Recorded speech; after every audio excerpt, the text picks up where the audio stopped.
Bienvenue dans la pause fitness. Alors, ce podcast est réservé à ceux qui veulent améliorer leur nutrition, leur entraînement et aussi peut-être leur style de vie. Donc pour tous ceux qui me suivent depuis quelques temps déjà, vous pouvez me laisser une petite évaluation sur la plateforme de podcast de votre choix. C'est ce qui m'aide le plus. Allez, on démarre l'épisode.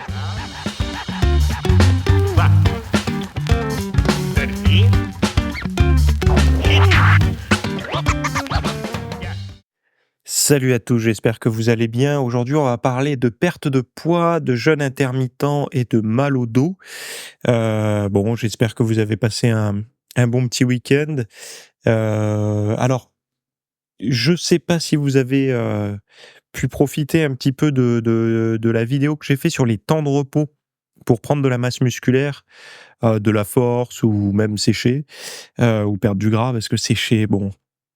Quoique aujourd'hui, ça y est, on est un petit peu plus tolérant avec le mot sèche. Pour ceux qui sont à peu près de la même génération que moi et qui ont démarré la muscu à peu près en même temps que moi, la sèche, quand on parlait de sèche face à d'autres personnes ou même sur internet ou autre, en tout cas face à des personnes qui étaient un peu pointus sur la muscu, on se faisait reprendre tout de suite parce qu'ils disaient oui, mais alors, la sèche, non, c'est bodybuilding, la dernière étape pour vraiment virer l'eau sous-cutanée, pour être le plus sec possible, c'est pas la perte de gras et tout. Je pense qu'aujourd'hui, avec l'arrivée de massivement des influenceurs fitness et tout, le mot sèche est tombé. En fait, c'est les visiteurs des sites et les gens qui voulaient perdre du poids qui tapaient sèche, musculation, comment faire une sèche en musculation, etc.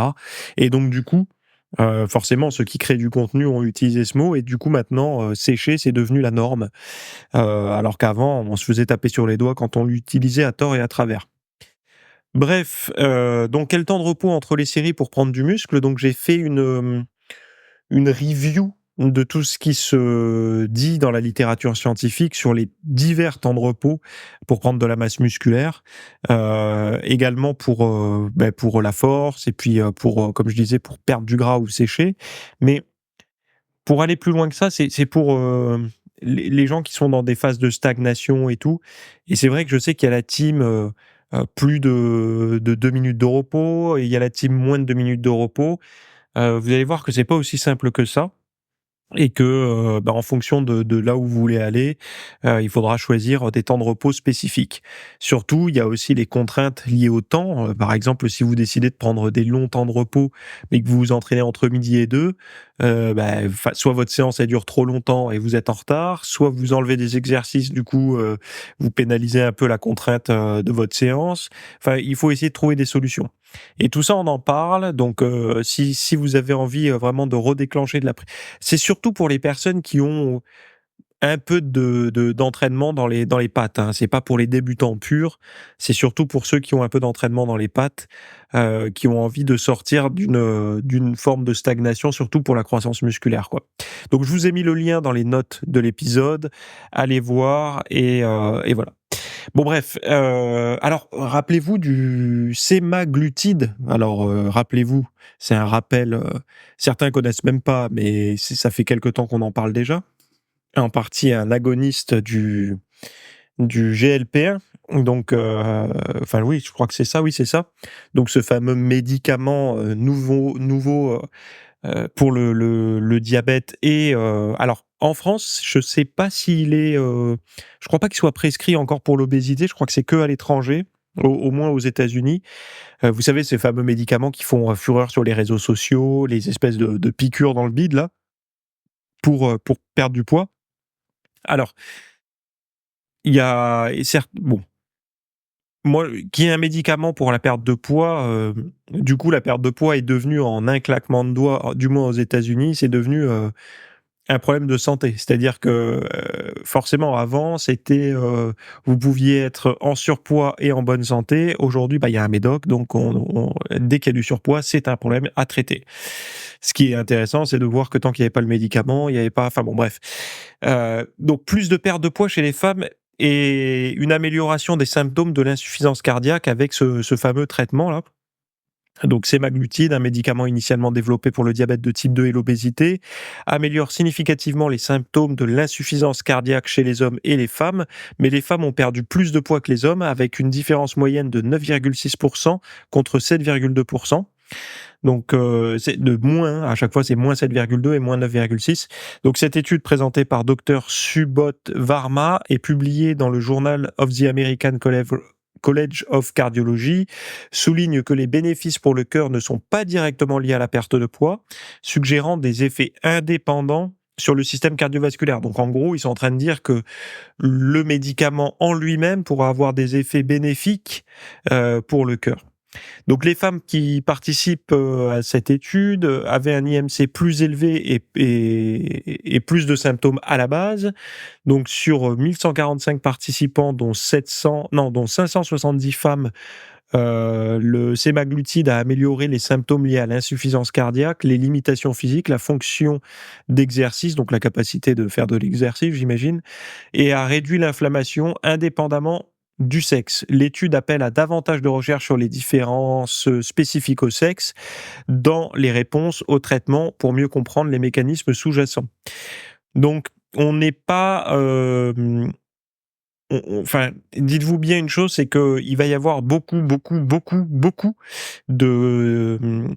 comment dire, de papiers, de news sur ce genre de traitement, parce que ça faisait longtemps qu'il était attendu. En tout cas, c'est pour ça que j'en parle. J'en ai déjà parlé dans d'autres podcasts et ceux qui sont un petit peu connectés à ça le savent. Alors, faut faire attention parce qu'en ce moment, vous allez avoir de tout. C'est-à-dire que vous allez avoir à la fois des professionnels de santé qui sont pro médicaments et tout, qui vont dire c'est génial, c'est magique, ça sauve tout. Vous allez avoir à l'inverse des gens qui sont euh, comment on appelle ça, pro santé nature, machin et tout, qui vont essayer d'aller trouver les effets secondaires, essayer de dire que attention, vous allez mourir, machin, si vous prenez ça. Et après, il va falloir trouver des gens raisonnables au milieu qui vont essayer de faire la balance en fait entre ceux qui peuvent en profiter et ceux qui n'en profiteront pas. On le sait, la problématique aujourd'hui, c'est pas que ce médicament soit utilisé, puisque si, par exemple, vous souffrez de forte obésité, alors en France, encore une fois, je dis en France, il n'est pas prescrit pour l'obésité actuellement, hein. Il me semble, hein, c'est le diabète de type 2. Alors, je pense qu'il y en a certains qui arrivent à le détourner en disant qu'ils ont du prédiabète ou autre, mais je crois que c'est pas toléré, en tout cas, pour l'obésité en France, hein. En tout cas, ça peut pas être prescrit, donc ça sera du marché noir, donc de l'illégalité. Mais bon, qu'on traite une personne en fort surpoids ou avec diabète enfin voilà, ça reste un médicament, donc faut se soigner, pourquoi pas. Par contre, on sait très bien que l'abus, ça va être quoi? Ça va être ceux qui vont se dire: «Tiens, avec ça, j'ai pas besoin d'essayer de recalibrer un peu mes hormones de la faim, d'essayer de manger plus sainement, de réduire mon inflammation et tout pour essayer comment dire? De réaligner ma leptine, ma gréline, et enfin tout en fait, hein, toutes les hormones, GLP-1, insuline, tout ce qui peut participer à la hausse de l'appétit et à la réduction de l'appétit également». Et il va y avoir de l'abus parce que forcément, si vous avez un médicament qui vous coupe la faim, donc c'est-à-dire, un petit peu comme dans les années 70-80, où je crois que c'est à peu près ça, les amphétamines, hein. Les amphétamines, l'avantage, c'est que ça coupait la faim. J'avais lu un livre, la biographie de Roger Moore, là, le James Bond des années 70. Il explique très bien dans sa biographie que quand il a voulu choper le rôle, pour le film, on lui a dit: «Tu es parfait dans le rôle et tout, par contre, faut que tu t'affûtes un petit peu». Et bah, dans le monde du showbiz, ce qui tournait pas mal, c'était un dérivé d'en fait, quoi. Et il explique dedans qu'avec ça, l'avantage, c'est qu'il pouvait tenir toute la journée sans manger. Ça lui coupait la faim, il avait même pas faim. Donc qu'est-ce qui va se passer? La personne ne va pas changer ses comportements alimentaires en prenant ce médicament-là, il va juste en prendre et donc il va en manger moins, il aura moins faim, il pourra continuer à manger ses crasses, mais en toute petite quantité puisqu'il aura pas faim. Et c'est ça la problématique puisque, ça règle en rien, ça règle l'histoire des calories, mais ça règle en rien après l'histoire des macronutriments, micronutriments, plutôt les vitamines, les minéraux, les oligo-éléments. Ça règle pas non plus le problème de l'hydratation, de la qualité de la nutrition, enfin bon bref. Donc les dérives, elles vont être de cet ordre-là. Après, aujourd'hui, moi, personnellement, si demain je me retrouvais en surpoids, parce que j'ai ce discours-là aussi, parce que je me suis retrouvé en surpoids, je fais attention, aujourd'hui, j'en parle, parce que quand on parle de surpoids, de volonté, de comportement, souvent, on est taxé de grossophobe, de stigmatisation, volonté, blablabla. Bon, moi, j'ai été dans les baskets de l'obèse, donc je sais ce que c'est, même si c'était pas une forte obésité, c'était une obésité modérée selon les normes IMC et cetera. Mais bon, j'avais du bide, un visage avec du double menton et tout, j'étais vraiment en surpoids. Et donc, ce que je voulais dire, c'est que heu, ça va pas créer d'éducation sur l'alimentation. Et si aujourd'hui, j'étais dans la même situation que quand j'étais en surpoids, limite obésité, enfin obésité légère selon l'IMC, et qu'on me disait, admettons, aujourd'hui si j'avais jamais perdu, donc ça aurait fait 15 ans de plus de surpoids, donc j'aurais basculé dans une obésité sévère, je pense. Eh bien, on m'aurait peut-être proposé l'opération, donc vous savez les déviations, enfin tout ce qui est, chirurgie bariatrique, et on m'aurait dit, si on me disait: «Bon, bah, tu as soit ce médoc-là, soit la chirurgie». Personnellement, je préfère choisir le médicament que la chirurgie. Parce que la chirurgie, on le sait aujourd'hui qu'il peut y av les gens peuvent reprendre du poids, mais c'est qu'on se traîne à vie après dans certains cas de chirurgie, des carences. Pourquoi? Parce que quand vous limitez le temps d'assimilation des aliments, vous limitez aussi le temps d'absorption. Alors forcément des calories, donc des protéines, glucides, lipides, mais également, des vitamines, minéraux, oligo-éléments. Donc il y a des personnes qui, suite à une opération, se retrouvent, à prendre des compléments alimentaires à vie. Pour, éviter les carences. Ce qui est intéressant, c'est de voir que ces compléments alimentaires, dans ce cas-là, ils sont bien et ils fonctionnent. Par contre, quand on parle de compléments alimentaires pour sportifs qui sont les mêmes, hein, souvent, ça va être des vitamines et tout. Je parle pas des protéines, hein, je parle vraiment des produits, vitaminiques, minéraux et tout. Ils marchent pas, c'est dangereux et tout. Donc c'est ça le côté un peu bancal, et c'est pareil, je lisais, j'ai beaucoup de choses à dire ce matin, hein, je vais vous saouler. Hem Vous savez, il y a des trucs, là qui sortent, sur les vitamines. Est-ce que c'est dangereux? C'est bien? Ça sert à rien? Machin. Faut pas oublier les gens qui disent: «Les compléments alimentaires, c'est pas bien, vous allez vous rendre malade et tout». Les gens ont oublié une chose, c'est que depuis le début du 20e, la farine est enrichie je crois que c'est en thiamine, en vitamine B1 ou je sais plus. Il y a des vitamines partout. Le lait est enrichi en vitamine D. Les céréales, enfin les farines, les trucs du petit déjeuner là, qu'on a pu consommer étant gosse ou peut-être vous consommez encore. Il y a du fer dedans, il y a des vitamines ajoutées. Donc des compléments alimentaires, ceux qui vous critiquent que vous prenez par exemple une gélule de vitamine C ou des oméga 3, ils en prennent peut-être depuis plus longtemps que vous. Parce que s'ils sont plus vieux ou s'ils mangent des aliments, qui sont enrichis, ils mangent des aliments enrichis. Donc des aliments enrichis, c'est quoi? C'est la même chose que si vous preniez un aliment brut et que vous ajoutez une gélule de vitamine C avec. En gros, un schématisme, et c'est ça. Donc des comment dire? Des aliments enrichis, donc des compléments alimentaires, on en mange déjà à notre insu depuis très longtemps. Et il y a une théorie, je crois que c'est dans le bouquin The Obesity Fix, donc je pense pas qu'il ait été traduit en français, une des théories, une hypothèse serait que ces aliments enrichis nous rendent fainéants en fait, nous empêchent d'aller rechercher ces vitamines, ces micronutriments dans l'alimentation. Donc ça nous rend un peu léthargiques par rapport à ça. On mange ce qu'on nous donne là, les trucs, ultra transformés, bourrés de machin, enrichis et tout, mais ça nous ouvre pas l'appétit pour aller chercher des fruits, des légumes et tout ça. Alors, hypothèse, secondaire, ça c'est la mienne, c'est ce qui pourrait expliquer, possiblement, qu'au début d'un régime, c'est un peu compliqué de manger des légumes, des fruits et tout quand on a été habitué à manger des crasses, et puis qu'au bout d'un moment, on se met à aimer ça en fait. Peut-être parce qu'en se détournant de l'alimentation ultra transformée enrichie, on revient à une alimentation brute, parfois moins riche en micronutriments, parce qu'il faut le dire, hein, une alimentation enrichie, elle est plus riche. Souvent, il y en a qui disent qu'il faut manger des aliments bruts, ça contient toutes les vitamines et tout. Ouais, enfin, il faut en manger déjà une certaine quantité. et du jour au lendemain, quand vous arrêtez de manger, je sais pas, de la farine. Alors en France, les règles, elles sont plus strictes qu'aux États-Unis, mais aux États-Unis, ils ont des enrichissements en vitamines et tout beaucoup plus forts, quoi. En tout cas, dans beaucoup plus d'aliments. Je crois qu'en France, c'était pas passé l'histoire de la vitamine B, mais bref. Parce qu'en fait, une des premières fois où ils se sont rendus compte que ça pouvait avoir des problématiques, je crois que c'est en Asie, dès que le riz a été blanchi, donc raffiné, ils se rendaient compte que les gens avaient des problèmes je sais pas si c'est pas le beriberi ou je sais plus ce que c'était. Et non, je crois pas que ce soit ça. Enfin bon, bref.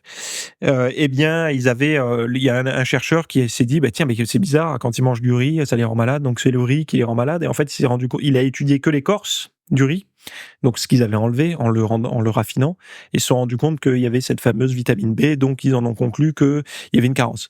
Bref. Euh, Tout ça pour dire que c'est possible qu'avec au fur et à mesure d'un régime, on se rend compte, je sais pas vous, mais moi, depuis les années où je fais attention à ce que je mange, j'ai une attirance pour les légumes à certains moments. Enfin, en fait, je mange pas mes légumes avec difficulté.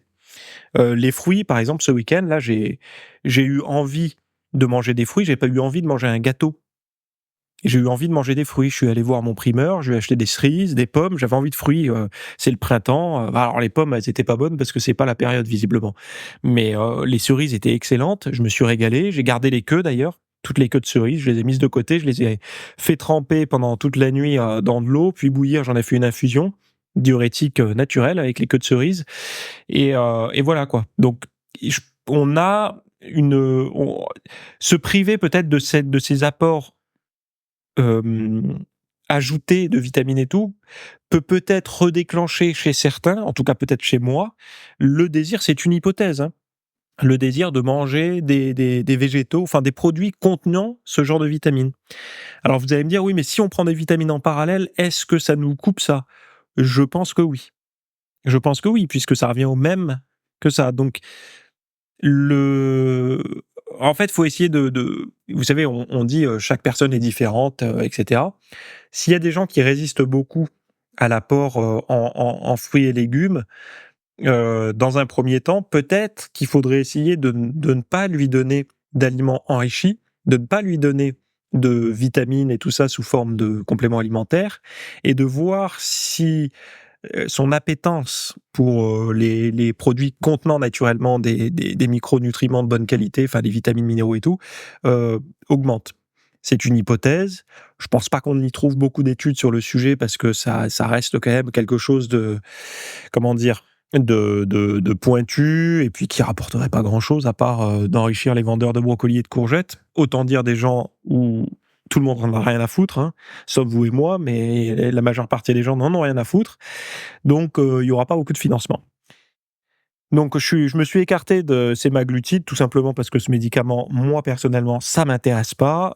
Si demain je suis diabétique ou en fort surpoids, évidemment, mon médecin s'il me le prescrit, je l'écouterai. Mais pour le moment, j'en parle parce que je sais que ça vous intéresse, vu le nombre de messages que j'ai reçus par rapport à ce médoc. Mais moi, personnellement, c'est pas quelque chose qui me passionne aujourd'hui. Alors, il y a des mythes sur le jeûne intermittent et on va être tenté de les démystifier. Donc ça, c'est le deuxième sujet. Alors, tout ce dont je parle, vous avez les sources hein, dans les notes du podcast. Donc, le jeûne intermittent est de plus en plus populaire pour perdre du poids sans compter les calories. Alors, sans compter les calories, ça ne veut pas dire qu'il n'est pas hypocalorique. Ça veut juste dire qu'en sautant un repas, on a l'assurance de déduire 400, 500, 600 calories de sa diète, puisque souvent les personnes qui sautent le petit déjeuner et la collation du matin, c'est souvent ce qui est fait, et qui commencent à s'alimenter à 13h et qui terminent de s'alimenter vers 20h, 21h30, entre 20h et 20h30 à peu près. Ce sont des gens qui vont décapsuler de leur hygiène de vie le petit déjeuner et la collation du matin. Donc, on va dire entre, 500 et 700 calories à peu près, quoi. Entre 400 et 700 calories. Donc ces personnes-là, forcément, elles n'ont pas besoin de compter leur diète. Mais il y en a qui vont compenser. Il y en a même qui vont réussir à prendre du poids avec le jeûne intermittent. Mais bon, bref. Une étude de l'université de l'Illinois à Chicago démystifie 4 mythes courants. Donc le jeûne intermittent ne mène pas à une mauvaise alimentation. Les apports en sucre, graisses saturées, cholestérol, fibres, sodium et caféine ne changent pas significativement. Il ne cause pas de troubles alimentaires, mais les personnes ayant des antécédents de ces troubles devraient l'éviter. Donc typiquement, si vous êtes anorexique ou boulimique ou hyperphagique, c'est pas forcément une bonne idée, l'approche du jeûne intermittent. Ensuite, le jeûne intermittent ne provoque pas une perte excessive de masse musculaire. Alors masse musculaire maigre, c'est quoi la masse musculaire grasse? Je la connais pas celle-là. Je connais la maigre, mais enfin la masse musculaire tout court. Mais bon bref, celle-ci reste similaire à celle d'autres régimes avec des exercices de résistance et une augmentation de l'apport en protéines recommandée pour contrebalancer la perte. Il n'affecte pas les hormones sexuelles comme les œstrogènes et la testo.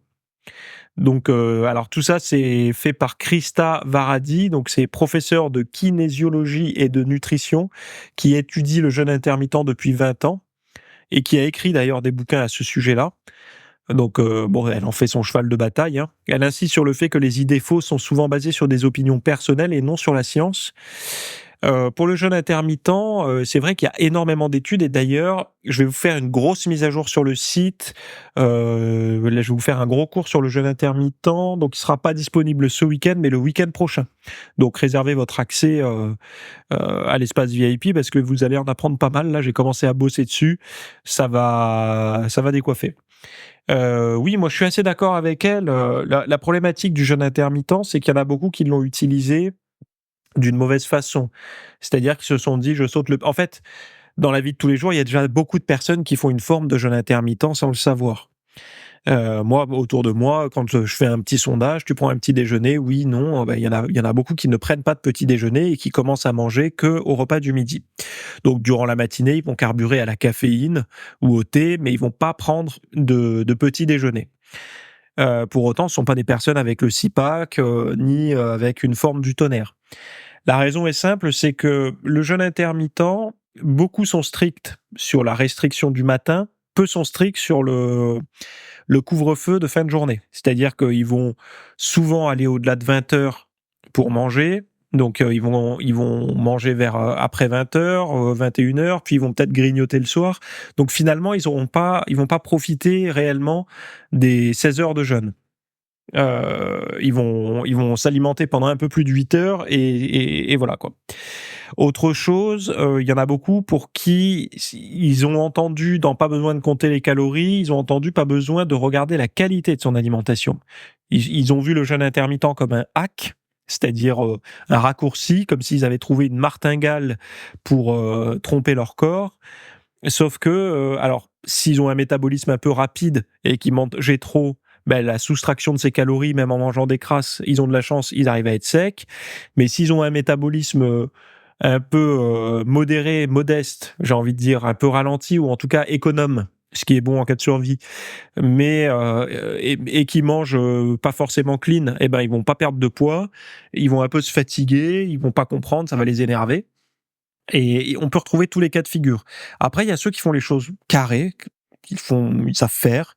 Donc ils se sont dit: «OK», ils ont compris la logique du jeûne intermittent, que c'était de rester longtemps sans manger pour profiter un peu des hormones de contre-régulation et de rester entre guillemets «en catabolisme» plus longtemps, parce que c'est une forme de catabolisme qu'on le veuille ou non, hein. Et après, durant la période d'alimentation, ils se disent: «Bon, il faut pas que je me foire sur l'apport en protéines parce que j'ai pas envie de perdre ma masse musculaire», donc ils vont avoir un bon paquet de leurs calories sous forme de protéines, des glucides de bonne qualité, puisqu'ils savent que quand on sort d'une longue période de restriction calorique, enfin quand on sort d'une période de jeûne, si on balance tout de suite des plein de glucides, on va faire une hyper derrière, donc une hyperglycémie. Donc ils vont faire attention à manger des fibres, des végétaux et tout. Ceux-là, c'est eux qui vont en tirer des bénéfices, et surtout ceux qui ont compris que la forme de jeûne intermittent qui était la plus intéressante, c'était celle où on commençait à manger le matin et on s'arrêtait, on va dire en milieu d'après-midi pour plus rien manger jusqu'au lendemain matin. Mais celle-là, personne l'a fait parce que c'est pas la version agréable, c'est pas la version où on peut se grignoter un petit truc devant Netflix le soir.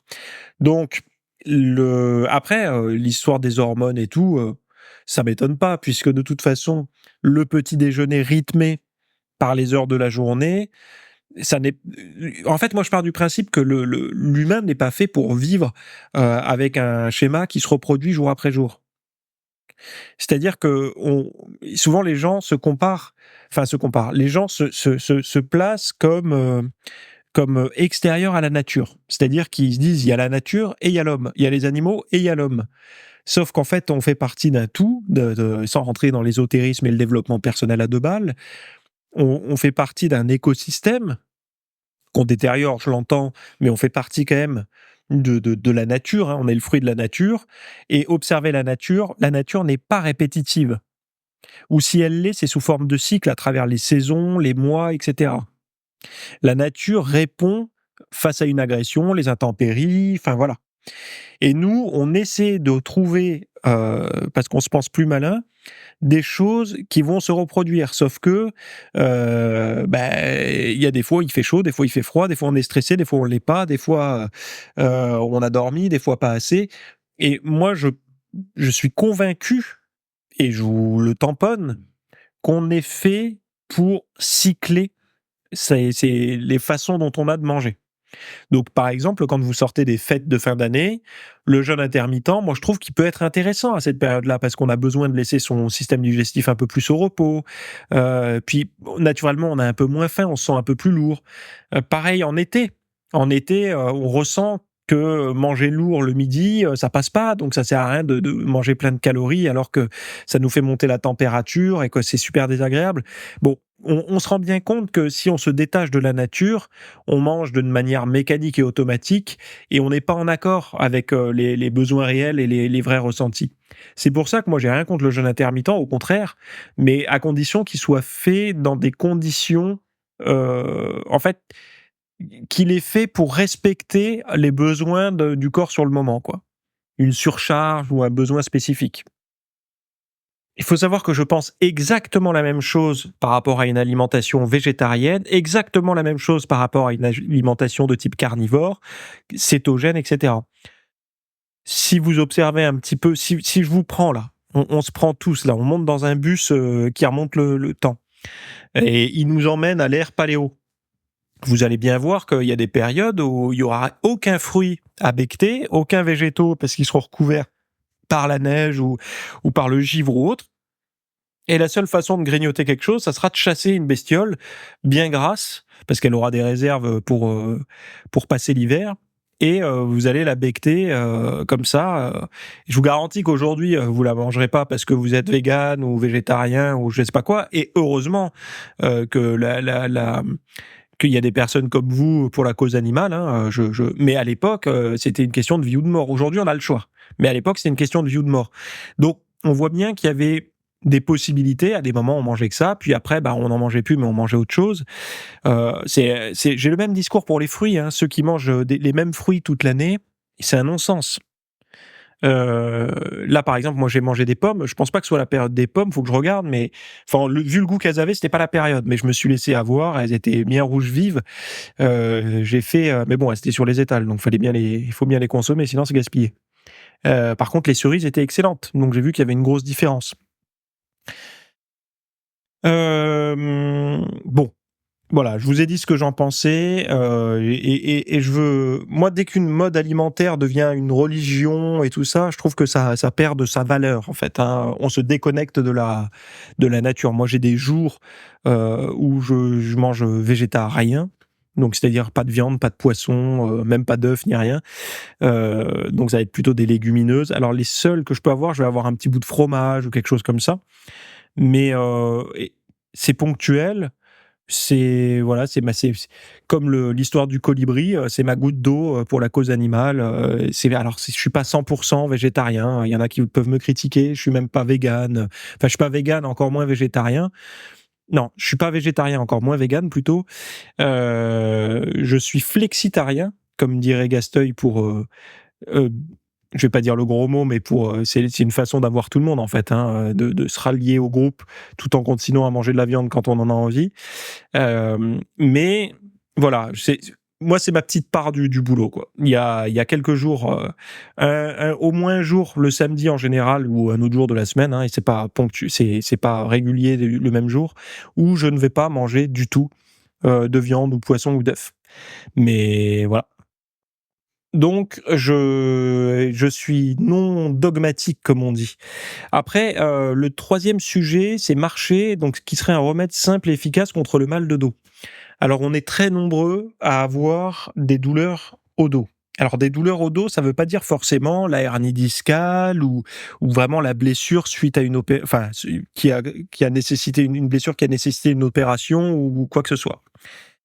Une douleur au dos, ça peut être par exemple, moi, quand je travaille debout un certain temps, j'ai une tension dans le bas du dos, une forme de congestion des muscles du bas du dos, des lombaires, et donc ça peut être considéré comme un trouble enfin pour certains, un mal de dos, j'ai mal au dos, machin, donc voilà.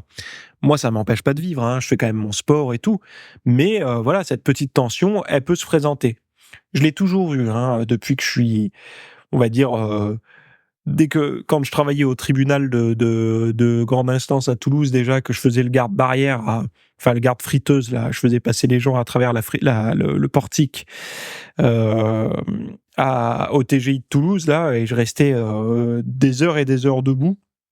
Eh bien, déjà, j'avais ça, et pourtant, j'avais 19 piges, quoi.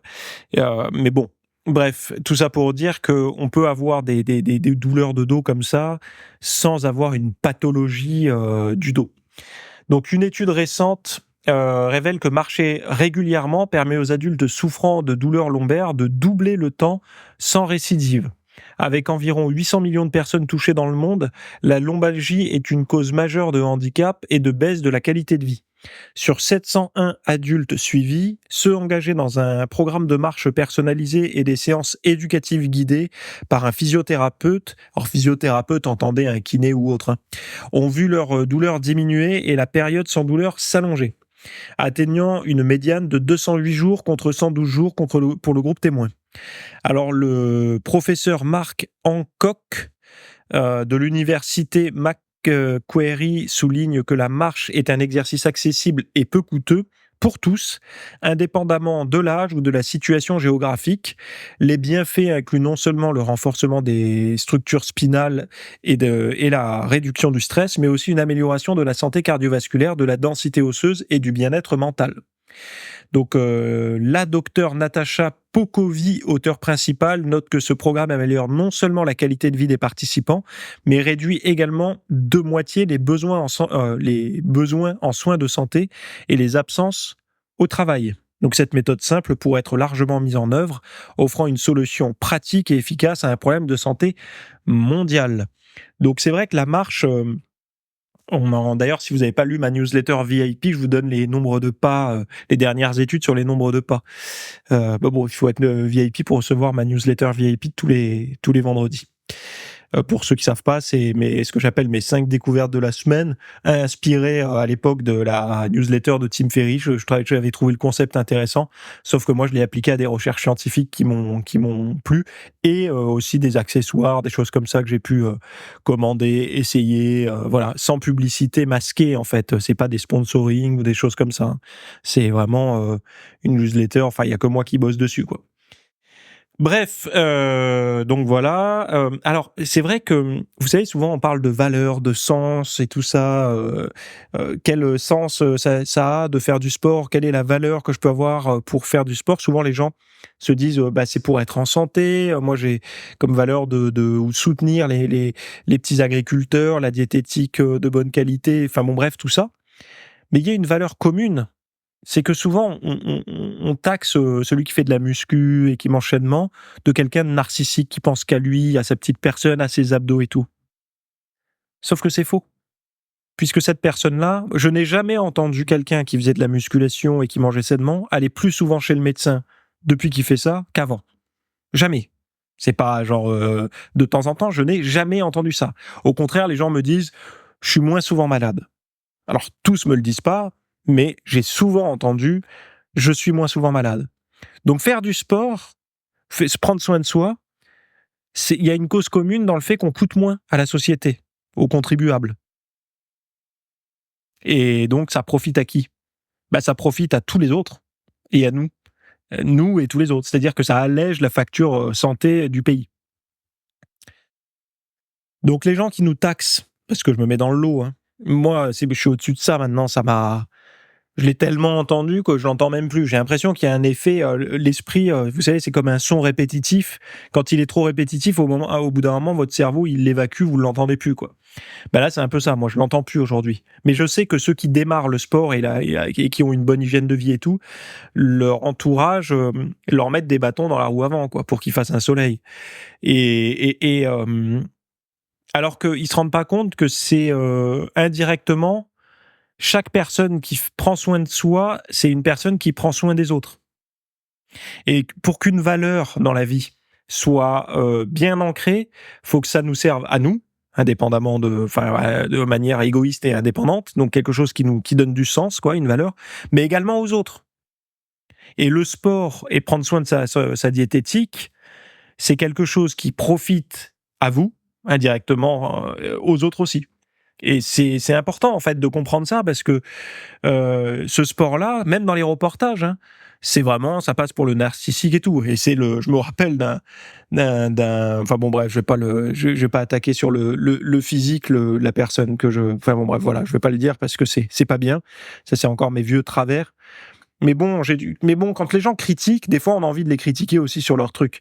Et c'est vrai quand je vois une personne en surpoids, machin, qui donne des leçons de narcissisme ou de je sais pas trop quoi à une personne qui fait du sport et qui prend soin de soi, j'ai envie de le dire, mais balaye devant ta porte parce qu'en fait, toi, tu nous coûtes alors que moi, je te rapporte. Enfin, je te fais économiser. Donc, il faut pas attaquer. Voilà, faut pas commencer. Si on veut pas se piquer sur les épines, faut pas essayer enfin voilà, faut pas caresser le truc, quoi. Et c'est pour ça que j'ai un peu de mal. Moi, je suis quelqu'un de très respectueux et tout. Mais il faut pas.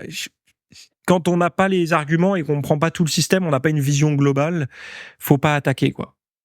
Parce que les sportifs, euh, grâce à eux, grâce à l'immensité parce qu'on le sait tous, hein, sinon les recommandations, manger sainement et faire de l'activité physique pour être en bonne santé, si ça n'était pas avéré, on l'entendrait pas et on l'entend partout. Donc, ce qui veut dire que plus il y aura de sportifs, moins il y aura de problèmes de santé. Et je parle pas de santé que de santé physique, hein. Il y a aussi la santé mentale. Donc, faire du sport et bien manger, c'est tous les sportifs, grâce à eux, la facture est moins salée. La facture de la santé est moins salée pour le pays. Par contre, à l'inverse, les gens qui mangent mal et qui font pas attention à leur santé, ils alourdissent la facture. Aujourd'hui froidement, on peut faire ce constat-là. C'est comme ça. Hein, c'est comme un fumeur. Voilà, un fumeur, il alourdit la facture et pourtant c'est une dépendance. Il y peut rien. C'est comme ça.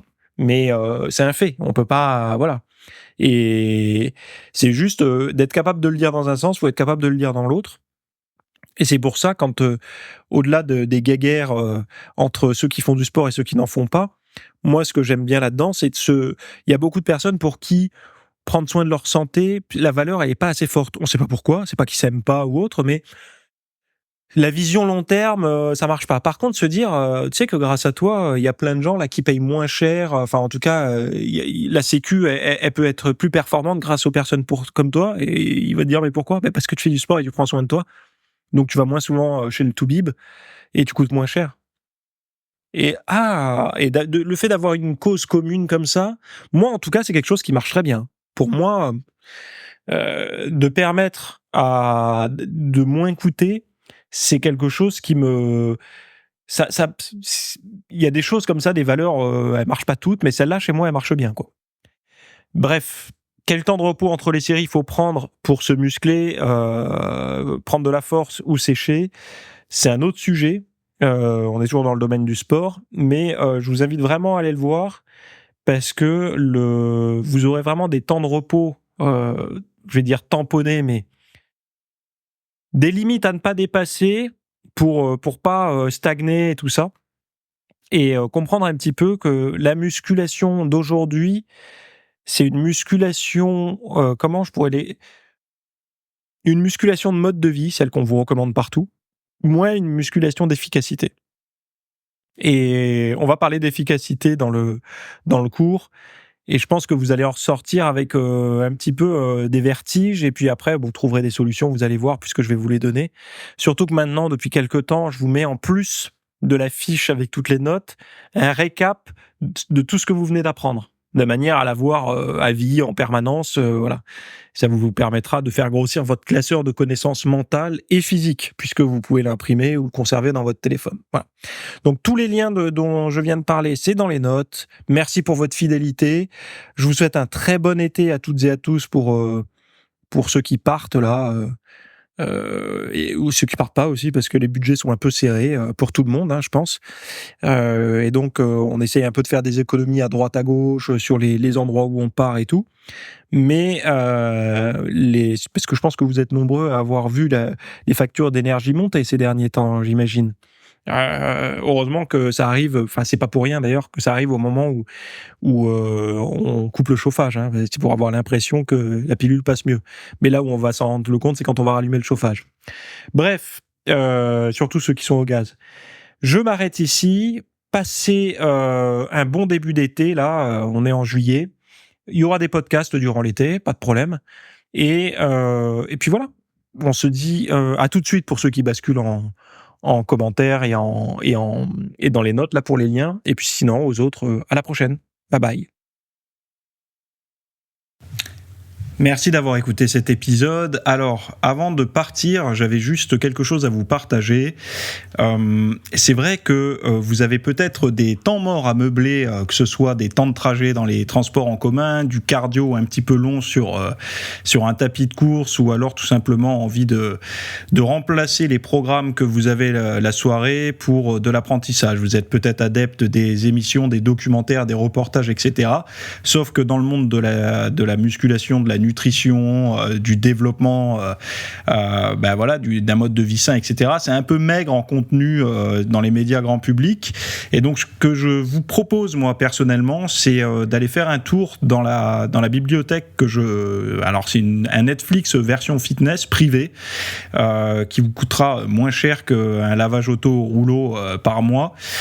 Et là, vous avez vraiment tous les sujets. Alors, c'est plein de cours que je propose. Il y en a déjà plus de 300. Ce sont sur le sommeil, sur les hormones, sur la nutrition. Donc ça peut être pourquoi on a faim, pourquoi on n'arrive pas à tenir un régime, comment faire, quelles sont les solutions, mais aussi d'anatomie pour l'entraînement, des programmes d'entraînement. Donc tout ce qui est lié à la perte de graisse, si vous avez du gras sur le bas du ventre depuis des années, ou alors si vous avez du mal à prendre de la masse musculaire, tous ces sujets du plus connu, entre guillemets, du plus recherché au plus pointu, tous ces sujets sont largement abordés dans cet espace VIP. Donc, pour rappel, pour y accéder, vous avez un lien en description. Si vous ne le trouvez pas, vous allez sur www.fitnessmiss.fr et vous faites devenir membre. Voilà, vous trouverez sur le site. Et vous accédez à ce contenu caché que vous pourrez écouter partout. Voilà, je vous laisse ici. Très bonne fin de journée à tous.